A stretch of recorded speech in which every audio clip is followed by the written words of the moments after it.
Hello दोस्तों, आप सभी का फिर से अपने इस चैनल पर स्वागत है। मैं आशा करता हूँ आप सभी स्वस्थ, मस्त और तंदुरुस्त होंगे। आज अपने 2022 में रीट L1 में भाषा फर्स्ट में हिंदी के प्रश्नों को हल करेंगे। जैसा कि अपनी लास्ट क्लासों में ईवीएस के 2022 से 2015 तक पूछे गए प्रश्नों को हल किया था। अगर आपने अभी तक वो वीडियो नहीं देखे हैं तो प्लेलिस्ट में जाकर उन वीडियो को देख लें और आज अपने भाषा फर्स्ट हिंदी में 2022 में आए प्रश्नों को देखेंगे। चलो क्लास को शुरू करते हैं।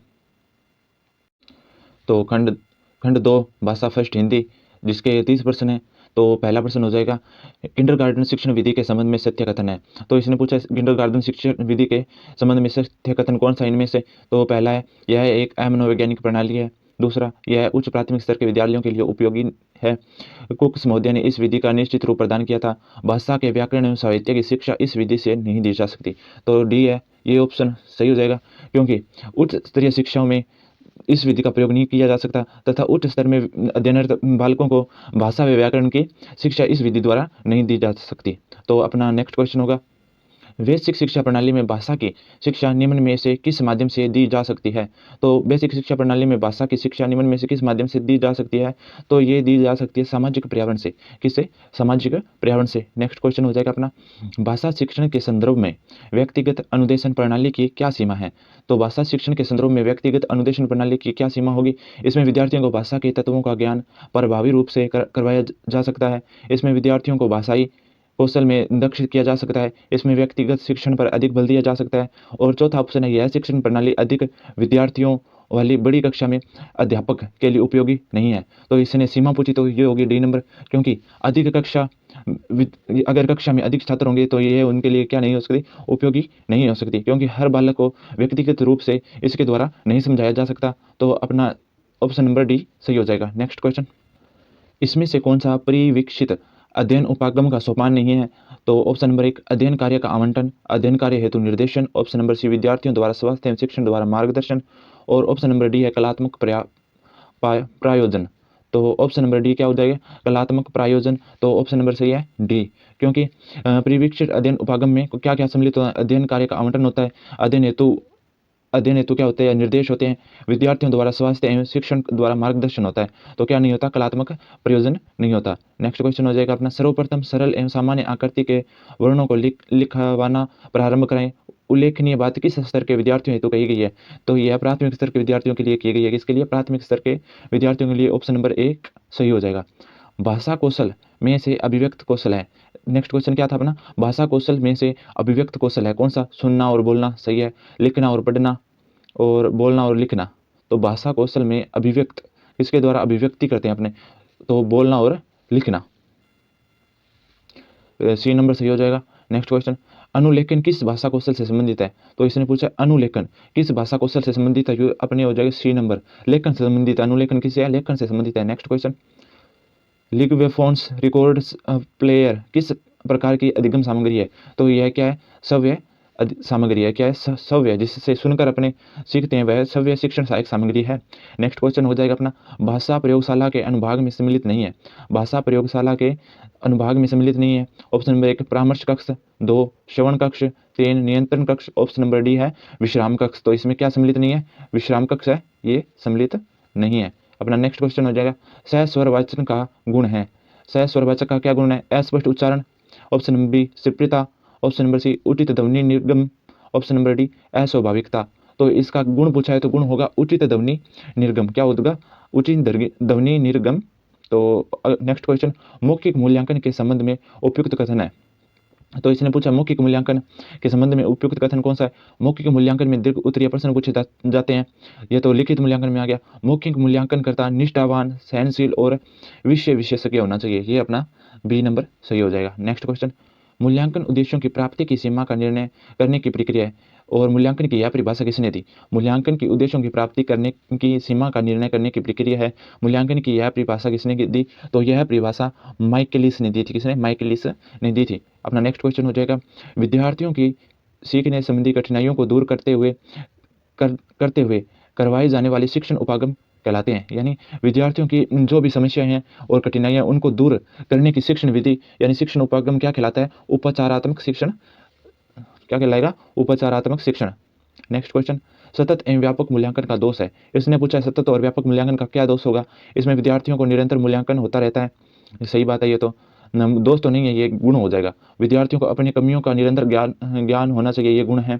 इसमें अभिभावकों को विद्यार्थियों की निरंतर प्रगति की जानकारी मिलती है, ये भी मूल्यांकन का क्या हो जाएगा, गुण हो जाएगा। तो इसने दोष पूछा है, तो यह प्रणाली तभी लागू की जा सकती है जब विद्यार्थी शिक्षक अनुपात कम हो। तो इसका दोष क्या होगा, यह प्रणाली तभी लागू की जा सकती है जब विद्यार्थी और शिक्षक अनुपात क्या हो, कम हो। नेक्स्ट क्वेश्चन हो जाएगा अपना, उपलब्धि परीक्षण के निर्माण में कितने पदों का प्रयोग किया जाता है। इसने पूछा उपलब्धि परीक्षण के निर्माण में कितने पदों का प्रयोग किया जाता है। तो इसका अपना हो जाएगा 4 पदों का प्रयोग किया जाता है। कितने पदों का, 4 पदों का प्रयोग किया जाता है। नेक्स्ट क्वेश्चन, तो यहाँ पे निम्न गद्यांश के आधार पर प्रश्न 46 से 50 तक के उत्तर पूछे गए हैं। तो ये पढ़ लीजिए। मनुष्य का मन सदैव गतिशील रहता है। ऐसा होता है कि विरोधी शक्तियां उसे अपने ओर खींचती है। जो मनुष्य मन की विपरीत परिस्थिति में अपनी मजबूती से खड़ा नहीं रह सकता और उस धारा के साथ बह जाता है, वे अब कभी उद्देश्य को पूरा नहीं कर सकेंगे। उनके लिए तो यह कहना चाहिए कि वे जीवित रहते हुए मुर्दों के समान हैं। मन की अवस्था तो सभी को पलटती है। जो व्यक्ति समय एवं परिस्थिति को समझ लेते हैं वे कभी धोखा नहीं उठा सकते और कठिनाइयों के बीच भी अपना रास्ता निकाल लेते हैं। कारण जानकर वे अपने विषैले और दूषित प्रभाव से भी बचने का प्रयत्न करते हैं। लेकिन ऐसे लोगों की भी संख्या मिलेगी जो अपनी मनोदशा से त्रस्त हो जाते हैं और ऐसे काम कर बैठते हैं जिन्हें उनके शांतिमय जीवन में अशांति का विष घुल जाता है। प्रत्येक मनुष्य के जीवन में उद्देश्य होना चाहिए। यदि तुम्हारा कोई उद्देश्य नहीं है तो तुम सफल न होगे। किसने कहा है, अपने जीवन में कोई सफलता के लिए क्या होना चाहिए, उद्देश्य होना चाहिए। क्या करोगे इसको तुम जानना आवश्यक है। और उद्देश्यहीन व्यक्ति बिना पतवार की नाव के समान है। तो इसमें से गद्यांश में से कितने 40 से 50 तक प्रश्न पूछे जाएंगे। तो अपना इसमें पहला क्वेश्चन हो जाएगा, सदैव शब्द का संधि विच्छेद है। इसने सदैव शब्द का संधि विच्छेद पूछा है, तो ये हो जाएगा डी नंबर है ना, सदा प्लस एवं। तो इससे क्या बनता है, सदैव। और निम्न में नेक्स्ट क्वेश्चन है, निम्न में से विष शब्द का पर्यायवाची शब्द है। विष शब्द का पर्यायवाची शब्द क्या हो जाएगा, गरल। विष का क्या, गरल। नेक्स्ट क्वेश्चन, विरोधी शब्द का विलोम होगा, विरोधी का क्या होता है, विलोम, समर्थक, यानी समर्थक। एक तो विरोधी होता है, एक अपना समर्थक होता है जो अपना साथ देता है। तो विरोधी का विलोम क्या हो जाएगा, समर्थक। नेक्स्ट क्वेश्चन, गद्यांश में प्रयुक्त मनोदशा शब्द से आशय, यानी मनोदशा से आशय है, सी नंबर है, मन की दशा। मनोदशा से क्या आशय, मन की दशा। मनुष्य शब्द है, मनुष्य शब्द किस प्रकार का शब्द है, तो मनुष्य शब्द क्या है, जातिवाचक शब्द है। यानी मनुष्य क्या है, जातिवाचक है, क्या कर रहा है, जाति को संबोधित कर रहा है। इसके बाद एक और गद्यांश है जिसमें से 51 से 55 तक प्रश्न पूछे जाएंगे। तो अपने सीधे प्रश्नों पर चलते हैं। पहला प्रश्न हो जाएगा, अमूल्य का अर्थ है जिसका मूल्य आंका न जा सके। अमूल्य का क्या अर्थ हो जाएगा, जिसका मूल्य आंका न जा सके। नेक्स्ट क्वेश्चन है, निधिया शब्द का एक वचन होगा। निधिया शब्द का एक वचन पूछा गया, तो निधिया शब्द का एक वचन होगा निधि। निधिया शब्द का एक वचन क्या होगा, निधि। और नेक्स्ट क्वेश्चन, उन्हीं के कारण पृथ्वी मातृभूमि की संज्ञा प्राप्त करती है। वाक्य में कौन सा काल है, उन्हीं के कारण पृथ्वी मातृभूमि की संज्ञा प्राप्त करती है। वाक्य में कौन सा काल है, तो इसमें हो जाएगा संदिग्ध वर्तमान काल है। इसमें कौन सा काल है, संदिग्ध वर्तमान काल। नेक्स्ट क्वेश्चन हो जाएगा अपने अचेतन शब्द का उपयुक्त कथन है। अचेतन शब्द का उपयुक्त कथन है निश्चित, ऑप्शन नंबर बी एकत्रित, ऑप्शन नंबर सी चकित और ऑप्शन नंबर डी निर्जीव। अचेतन का मतलब है जिसमें चेतना हो, किसके समान हो जाता है व्यक्ति, निर्जीव के समान हो जाता है। तो अचेतन का उपयुक्त अर्थ हो जाएगा निर्जीव। वाक्य के कितने अंग माने जाते हैं, वाक्य के कितने अंग माने जाते हैं, 2 अंग। कितने अंग, 2 अंग माने जाते हैं। नेक्स्ट क्वेश्चन हो जाएगा, रचना के आधार पर वाक्य का प्रकार है। रचना के आधार पर वाक्य कितने प्रकार के होते हैं, 3 प्रकार के होते हैं, सरल वाक्य, संयुक्त वाक्य और मिश्रित वाक्य। तो इसमें क्या दिया है, संयुक्त वाक्य। तो अपना क्या हो जाएगा, सी नंबर सही हो जाएगा। नेक्स्ट क्वेश्चन, 2 शब्दों के जोड़ने के लिए प्रयुक्त विराम चिन्ह क्या कहलाता है। 2 शब्दों को जोड़ने के लिए प्रयुक्त विराम चिन्ह क्या कहलाता है, योजक चिन्ह कहलाता है। कौन सा, योजक चिन्ह कहलाता है, जिसका सिंबल ये होता है।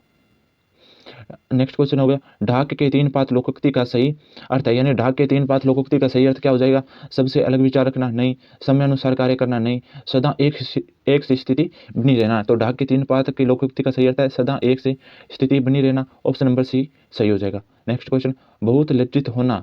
तो इस मुहावरे का अर्थ होगा घड़ो घड़ो घड़ो पानी पड़ना। यानी बहुत लज्जित होने मुहावरे का अर्थ हो जाएगा घड़ो पानी पड़ना। तो ऑप्शन नंबर ए इसका राइट आंसर हो जाएगा। आज की क्लास में इतना ही, आगे मिलेंगे। धन्यवाद।